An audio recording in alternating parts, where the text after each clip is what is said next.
Bonjour et bienvenue pour la carte conseil. J'espère que vous allez bien. J'espère qu'il n'y a pas trop d'écho parce que je ne suis pas dans la même pièce que d'habitude. Je vais tirer la carte conseil pour aujourd'hui, lundi 26 septembre 2022. Et je vais la tirer depuis l'oracle égyptien d'Isis. C'est parti.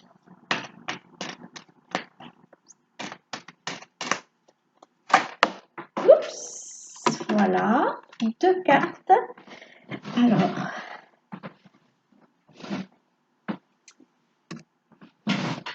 Alors, nous avons 7 défis et nous avons Maat, la justice cosmique.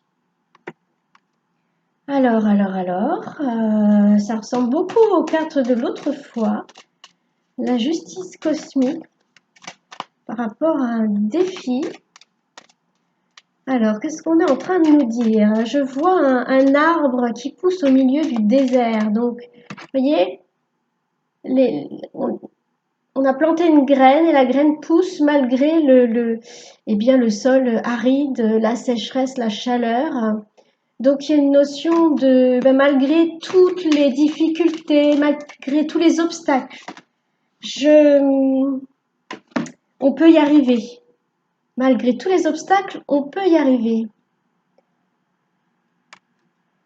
Et là, nous avons ta alchimie et création. Donc, vous voyez, notre création, hein, malgré tous les obstacles, malgré tout ce qui nous freine, on arrive quand même à créer.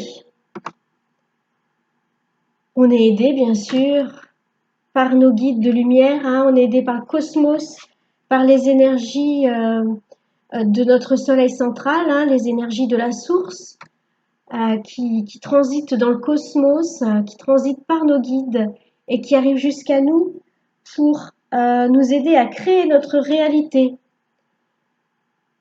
Mahat, la justice cosmique. Qu'est-ce qu'on est en train de nous dire? D'accord. On est en train de nous dire que l'ascension que nous vivons actuellement, l'élévation que nous vivons actuellement, elle se réalise. Hein. C'était un grand défi, mais elle se réalise parce qu'il y a toutes les aides qui nous parviennent de la galaxie. Et c'est la justice cosmique, c'est-à-dire la source en a décidé ainsi. Et c'est ce qui arrive donc.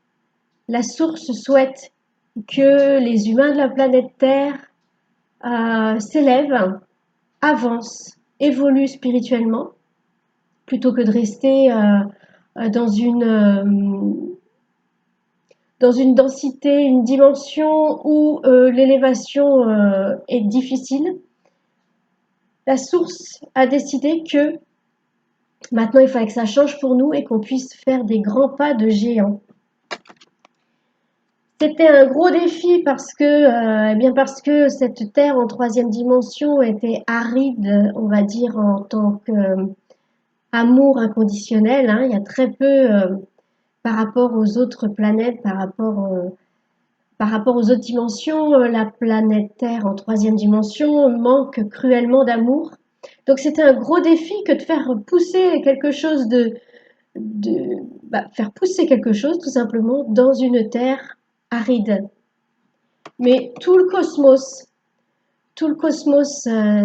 s'y est mis et la source, le cosmos, nos guides nous aident à aller vers plus de conscience, aller vers mettre plus de conscience dans ce qu'on fait, dans ce qu'on décide, dans ce qu'on choisit. Mettre plus de cœur et plus de sacré, réaliser la grandeur et la part divine qu'il y a en nous. Nous sommes beaucoup aidés à évoluer. Et c'est pour ça que individuellement, ce sont des petits défis que nous faisons. Hein, chacun notre petit défi, à faire pousser des graines ou tout simplement à rayonner. Hein, chacun Chacun sait au fond de lui ce qu'il a à faire. Est-ce qu'il a juste à être, est-ce qu'il a juste à rayonner ou est-ce qu'il a une mission plus précise dans le sens où il doit enseigner des choses, il doit transmettre des messages, euh, il doit, euh, il doit faire des soins particuliers, euh, ouvrir les yeux. Il y a certaines associations qui permettent à beaucoup de gens d'ouvrir les yeux sur le bien-être animal, sur le respect du vivant. Voilà, il y en a qui font, on va prendre des profs de yoga qui permettent aussi de transmettre beaucoup de choses à travers cette discipline. Donc individuellement et collectivement, c'était un défi pour nous de nous élever en cinquième dimension, mais c'est un souhait de la divine source, hein, c'est ainsi. Et moi, j'en suis ravie qu'elle ait décidé ça, la divine source. Et nous sommes aidés, poussés. Nous sommes, ouais, aidés et poussés vraiment. Après, à nous de prendre ce qu'on nous transmet comme message là, tout au fond de notre cœur. On prend ce qu'il y a à prendre, mais on nous incite quand même à nous élever. Et là encore, à travers ce message que je vous délivre, on nous dit allez, allez, il faut continuer, il faut pas lâcher, faut, euh, faut avancer de plus en plus vers l'amour inconditionnel, de plus en plus vers le respect du vivant, de plus en plus vers eh bien, la notion que nous sommes tous liés et donc avancer vers l'unité. Eh bien voilà, je vous souhaite une très bonne journée sous le signe de cette élévation spirituelle qui continue encore et encore. Et puis je vous dis à bientôt.